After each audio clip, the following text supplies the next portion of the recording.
It's just a good humbling reminder to keep grass down as much as you can. It's been really hard lately. It's Friday. VBS is officially over. I know. Well, we got parents' night tonight. I'm kind of sad about it. Yeah, I wish I haven't been there a single time all week because I've been working. I'm stuck at work, but Beautiful here has been there all week, directing, leading, all that good stuff, and a ton of other volunteers put a lot of time into around 40 kids. Yeah. And it was our first VBS for our small church, so we think that was a big success. We're pretty happy about that. Planting seeds, that's what it's all about. And today, we got a little bit of a gap between VBS, I got a break from work, and we got parents' night tonight. So we're gonna go and we're gonna set up the Premier1, it's a tongue twister, Premier1 Poultry Netting. We're gonna put the link down below like we always do for you guys that are interested or just wanna know what the heck it is. And anyway, we got 2 rolls. I don't know if we need both or not, but they're 164 feet apiece. And we're gonna set them up in a corner over there. You can't really see, that's right. On the other side of the boat. We'll show you guys closer in a minute.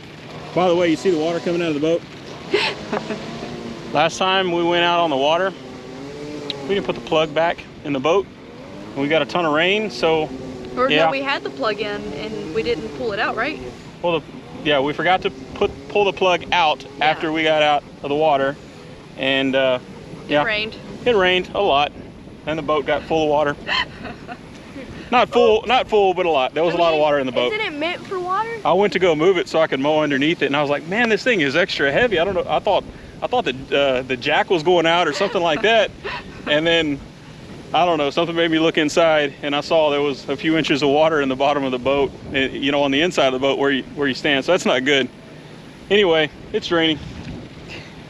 Oops. Oh, yep. Hey, our rain gauge. Yeah, that's a really expensive rain gauge we got, guys. Oh man, hey, at least we're honest. Yeah. Well, so that's a rain gauge. We got more than 3 inches. Yeah, no kidding. Well, we did. We got well over 15 inches in the past week and a half or so. A lot of rain. Devin's over there weed eating. I moved this utility trailer over there to go mow underneath it. We found a water moccasin a couple days ago right on the edge of the shop over here. It's just a good humbling reminder to keep grass down as much as you can. It's been really hard lately because of how much it's been raining. As soon as we mow, it shoots right back up, or it's too wet and we can't mow, and then it dries and it rains again. And you get the mower stuck like I did the mule. Yes, a vicious cycle. Yeah. But we still love her, even though she got the mule stuck. That was painful, wasn't it? I'm so scared to drive the mule anywhere. Like, it could be a drop of rain. I ain't driving it. It was not fun. It was The not fun. lawnmower will be easier to pull out if it gets stuck because it doesn't weigh that much. Yeah, especially around here. We just couldn't get the truck all the way into the pasture where that was at. Oops. My bad. Anyway, my man Devin's weed eating a little bit that we couldn't get with the mower. Stupid belt broke on the mower and we just replaced it about 2 weeks ago. That's frustrating. Those belts are expensive. It's like $100. I'm gonna see if we can send it back. It broke right in the middle too. It didn't shear or anything. It's just like right in the middle. That stinks. Usually they you can see where they kind of shredded or caught on something. I'm wondering how it got. What buddy? I'm wondering how it got. I think the belt just failed. It happens. And that breeze feels amazing. It does. Keep it feels up. good. Yeah. Yeah, if it's a little windy on the camera, sorry guys, but it feels good to us. Yeah. Anyway, we're gonna go and we're gonna get this poultry netting set up for batch 3. That's 100 birds. We're doing a little bit different for this batch because there's so many of them and because the rain has been so good to us this season. We're gonna put them out in the open in a really large area, fenced in, and I think we got plenty of grass to finish them out without having to move them. It's gonna be a pretty large area. If we don't, we'll just move them. It's not that big of a deal. That poultry netting is really easy to work with. So that's what we're gonna do, and we'll take you guys along.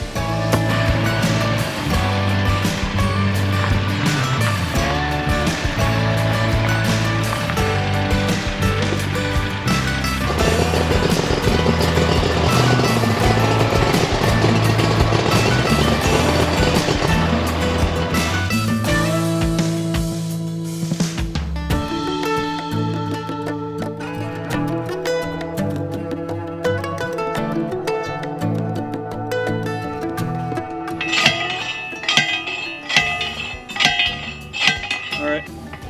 Is it level? Looks pretty darn straight. Might need to go tilt back just a little bit. Need to tilt the structure. Yeah, that's the way I meant. There we go. That looks good. All right, that's good. Appreciate it, bud. Thanks. Yeah, real quick note, guys. So far, we're almost gonna have to stop for the day because we got that parent night thing we gotta go to. But these, are wherever your corners are always gonna be just a little bit flimsy. It'll work just fine, but I wanna show you guys, hold on, babe. Oh, I'm sorry. That's all right.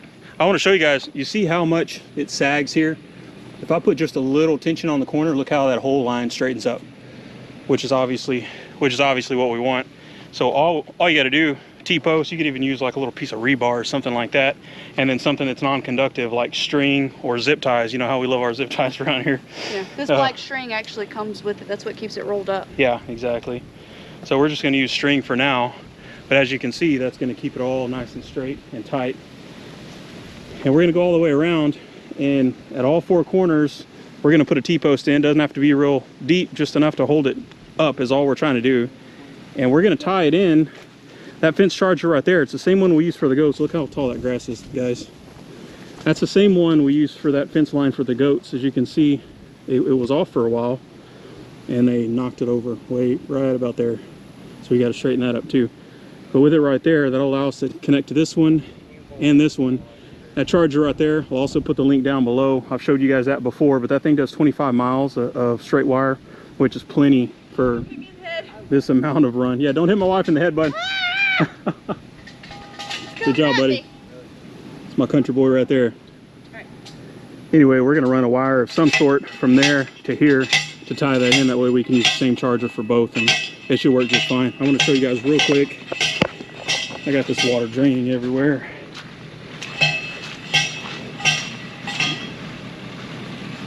So there's 3 components to make this kind of setup work. You got your poultry netting here, which is what we got around.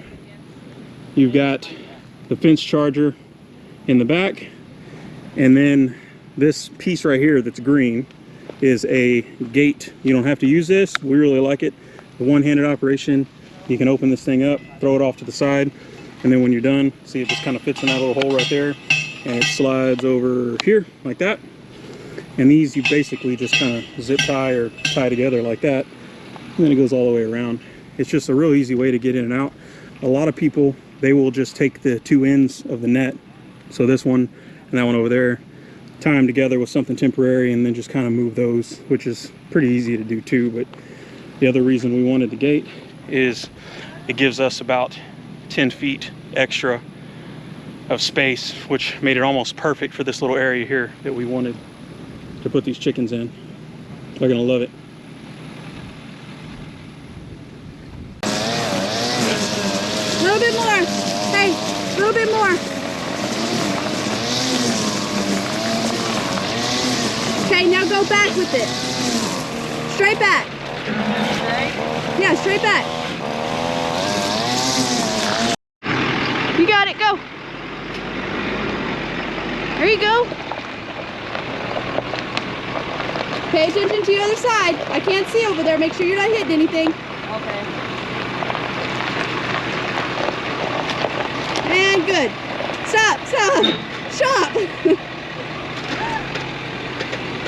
I did it. Yep. All right, I think we're done. Okay. Oh, cut your head off. I think we're done. You're getting too Great. tall. I have to raise the camera. That's a good thing. Yeah, it is. There's my boy, other one.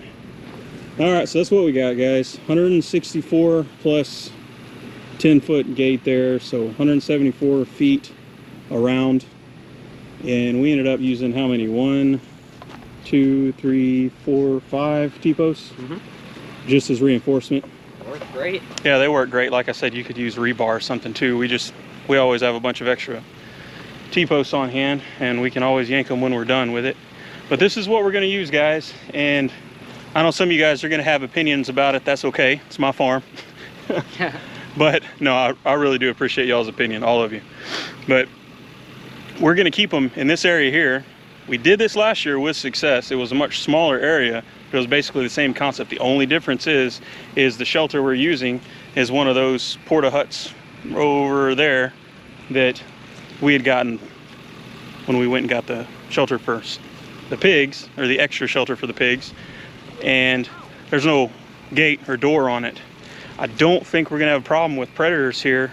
This is a really good spot because there's always people around, there's always animals, goats, stuff like that. I don't think we're gonna have any issues. If we start seeing issues with predators, we're gonna put some sort of cover on that thing over there on the front, and we'll put them up at nighttime, but I don't think we're gonna have to. And last year when we did this, similar concept. It wasn't too far from here. It was on the other side of the yard, but similar concept, and we didn't lose a single bird to predators. These electric nets work really well. The only things that can really get in here are your like vultures, you know, flying birds and stuff like that. And with Max out here, like I said, with us, pretty rare we ever have any issues with those. So we're just gonna keep a close eye out, and I think it's gonna work good. What do you think, bud? Sorry. I think it'll work great. Yeah, I think it's gonna work good. The only thing I think we'll have to worry about is, like you said, vultures and maybe hawks. Yeah, yeah. We didn't have any issues with those last year, but who knows, we might have just got lucky. Yeah. We shall see. And one of the things that I love about this area that we chose, I mean, we've got this whole pasture way out there that we could use, but this is right pretty close to the house. Yeah. Within a couple hundred feet maybe. I know distance is hard to judge on the camera. Closer than the lane hen coop. Yeah, probably is, yeah. So we're gonna be able to check on them. It's gonna be real easy just to pop out and check on them, see how they're doing. So I feel good about it. We shall see. Yeah. So I was thinking about, since the grass is so high, we might not be able to see them. Yeah, it is kind of high in here, but no, with as white as they are, they're gonna get even cleaner because, you know, they got a little dirty from the stupid rain that got in there. So no, they're gonna be fine. Plus they're gonna trample a lot of this down in no time, I'm sure. It'll be interesting to see, and if they do, we'll move it. It took us, how long do you think it took us to put this up? I'd say maybe 30 minutes. It took about 30 minutes. It really wasn't long at all, bud. Yeah. I thought it only took 10. Yeah, You no, just it didn't said take an very hour. long at all. Some people's kids. I love them though. All right, guys, we are gonna go inside and get ready for our last night at VBS. We're gonna go get showered and cleaned up for our parent night. That was a lot of work, more than I thought that it would be. But tomorrow we are going to be moving batch 3, which is the 100 meat chickens, into that big area that we showed you that we did. So I'm excited for that. They're gonna be out in fresh grass and stay clean and healthy. But we love you guys, and we will see you in that next video.